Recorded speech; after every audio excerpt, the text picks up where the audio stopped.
Okay, guys, so you should have the lesson 4.5 notes in front of you.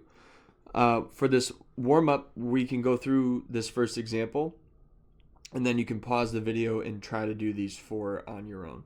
So remember that we're practicing our function notation, that we want to be writing our letter. So every function needs a letter with our input in parentheses and our output on the other side. So the example says function D gives the donuts sold in the pastry shop based on the hour of the day.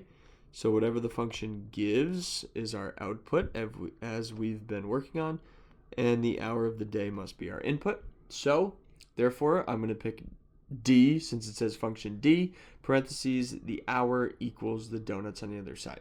So if you haven't done so already, I want you to pause the video right now and try examples 1, 2, 3, and 4. Assuming that you just paused and came back, let's write out these functions.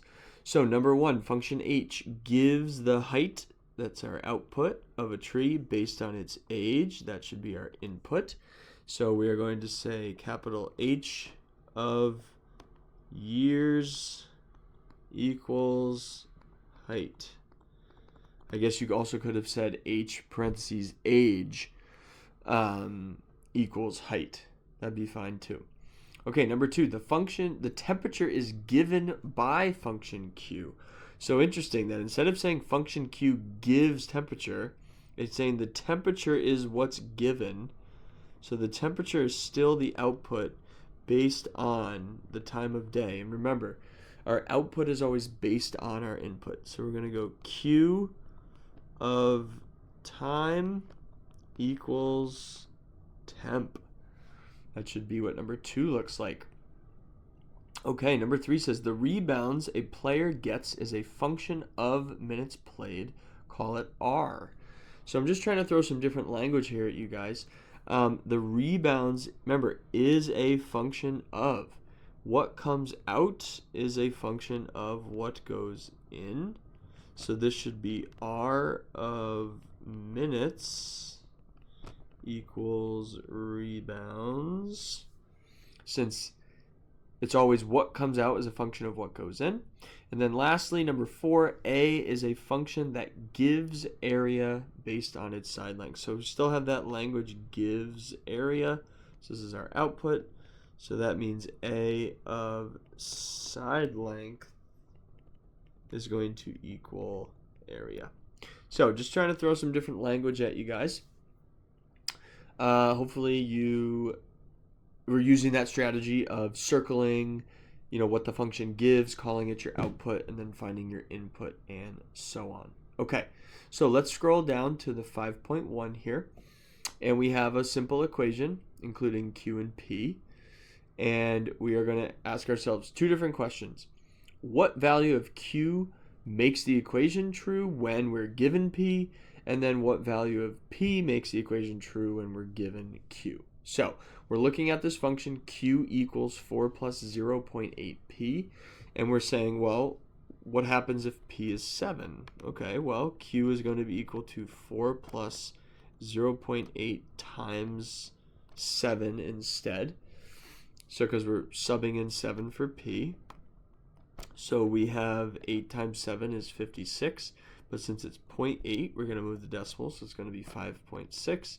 So Q is then equal to 9.6. So what about if P is 100? Okay, well, we still have our prescription that says take P, times it by 0.8, and then add it to 4.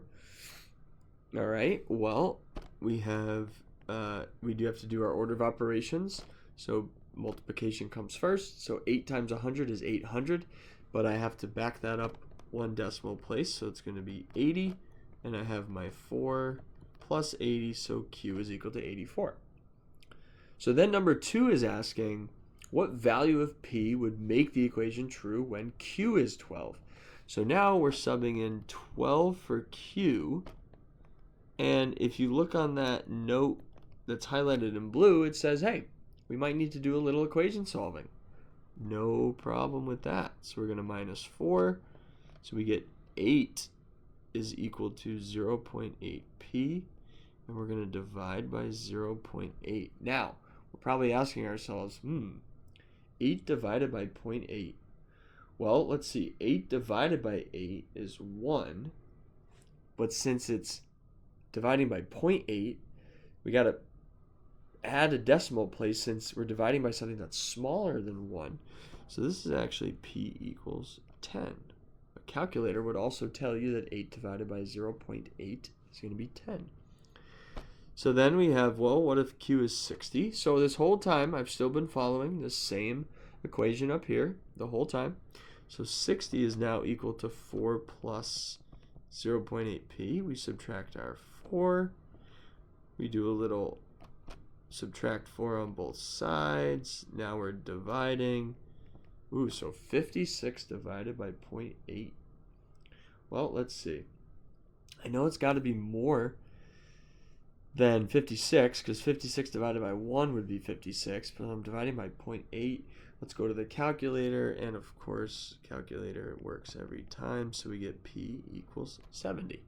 So sometimes we're going to be kind of having an input value where you could say p was the input, and it's easy to sub in.